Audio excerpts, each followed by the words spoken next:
Yeah. I read with my eyes and my ears. This month, I'm in like one of my worst reading slumps ever in my entire life. I've read 5 books only, which is not a lot for me, as a person whose job it is to read. And 4 of them have been audiobooks. I just have not been able to get my eyes to read. Like, I just cannot do it. Um, so I sort of try to rely on all the different ways to read. I have a e-reader, I read off the page, and I read with audiobooks. Yeah. Perfect. Yeah, one of the quotes that comes up a lot on this podcast, people use it a lot, and you've said it, like talking shit about books is good for books, and it's actually helped a lot of creators in this space think more critically about books and being okay with saying they like or don't like a book.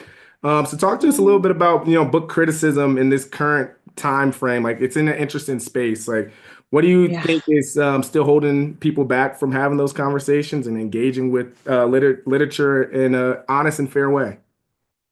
Yeah, I mean, I love that people are saying that here because I got raked over the coals for saying that a lot of times. Authors don't like it. One author called me a common reader. It's like, well, who do you think your audience is, pal? Do you think it's just a bunch of Pulitzer Prize winning critics? Or do you think it's a bunch of common readers? Glad you hate us so much.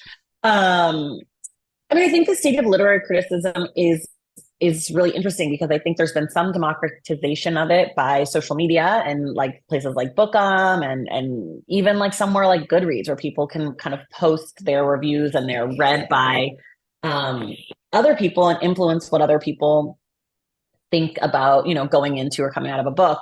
I think obviously like Bookstagram and TikTok do it in different ways. And then I think there's also this piece of it about like traditional criticism from like major news and legacy outlets that like those places are pulling back.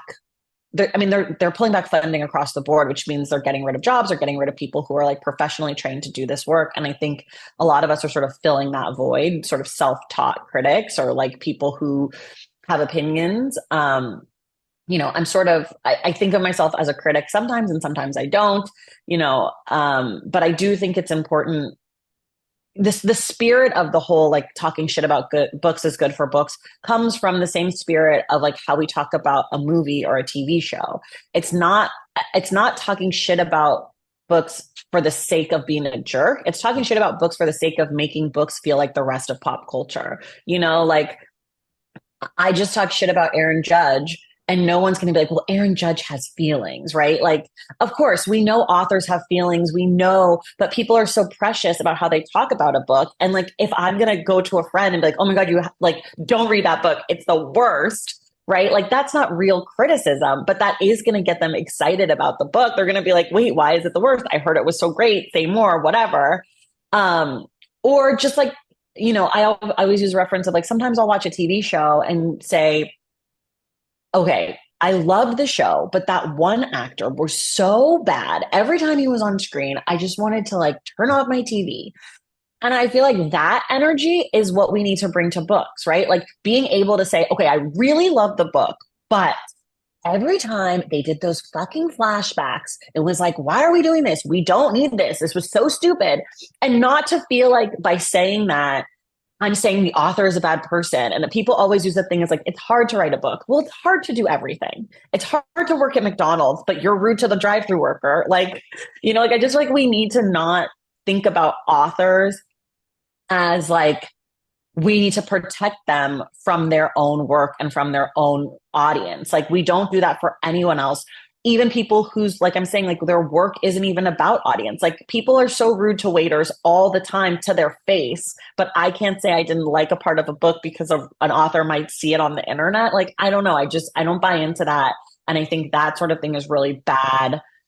That sort of like babying, I guess, is really bad. I mean, people talk shit about me and about my show all the time. Like I see the comments on my my podcast, but like that doesn't I think that's good for the show. Like I think it's good for someone to say I fucking hate her voice, she's so annoying because someone will probably turn it on and be like, "Yeah, me too." Yeah. And that's a download. Well, it's funny you say that because we had Paul Shear on and he has a show called How Does This Get Made? And it's about movies and all these things. And Yeah. there's an audience of people that just want to hear him talk about how bad a movie is, but then you go watch it anyways, right? Because you're like, if it's Yes, that bad, I want to go see it. I have to see If it. someone's this mad about a book, there has to be something in it that makes sense, you know? And I think Yeah. what you're talking about is just the truth. I think we can grow a lot in the book space by being okay with saying, hey, this book wasn't for me, but being honest, saying because of this, this, and this, because someone may actually enjoy and really like those things that you criticize or didn't like. Yeah. I think that part too is really important that like something that I don't like, you might like because you know that you like character driven, whatever, and I prefer plot. But I also think like even the mean stuff, like even the really casual flip, sort of like mean stuff, we should be embracing that too because that's how pop culture works. Yeah. Nobody goes in and is like, that Van Gogh, I don't like that Van Gogh because this and that and this and that. They're like, ew, that's ugly. What's going on? What that's not an ear or whatever. You know, like we need to be able to be casual and free and like fun and talk about books in a fun way so that people who are maybe not deep in the book space feel encouraged to be part of it. Like it's so pretentious if you have to like list out every single thing you didn't like. You could just say the book was boring. Like that's okay.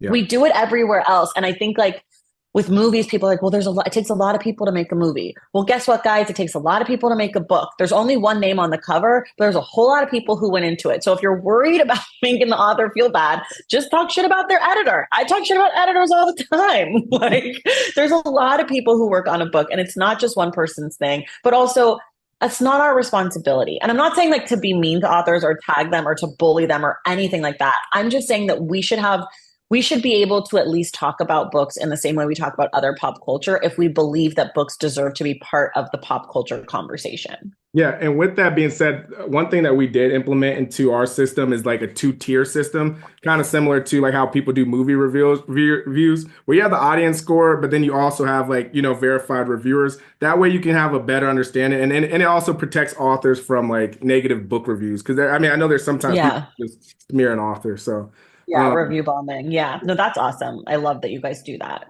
yeah, for sure. And then I guess on the last part, because of all this, there's a lot of pressure to be like a social reader, like how much you read, what genres, what you're reading, all those above. Like as a creator, how do you get past that noise and stay authentic to your own reading style or just your enjoyment of reading? I don't get past it, to be honest. I don't. I mean, I feel a lot of pressure to read a certain number of books, right? Like, but I also think part of that is because it's my job to do it. Like, if I don't read a certain number of books, I can't make the podcast, right? Like I said, I read every book that we do on the show. So that's like close to 52 books a year, though sometimes I have guests who don't have books, but I have to do at least that. I think like I don't like that people feel pressure to read more if they don't want to. But I also love hearing stories of people who were like, I read 10 books last year and then I found your podcast and this year I read 50. And I'm like, oh my God, that's so cool. Like I love that for you. Um, I think like, we're adults, most of us, and you should just read as much or as little as you want. I hate to feel like people would feel pressure to read more in a way that would be like detrimental to their life. And if that is how you're feeling, just make a goal to read less. Like, I don't know.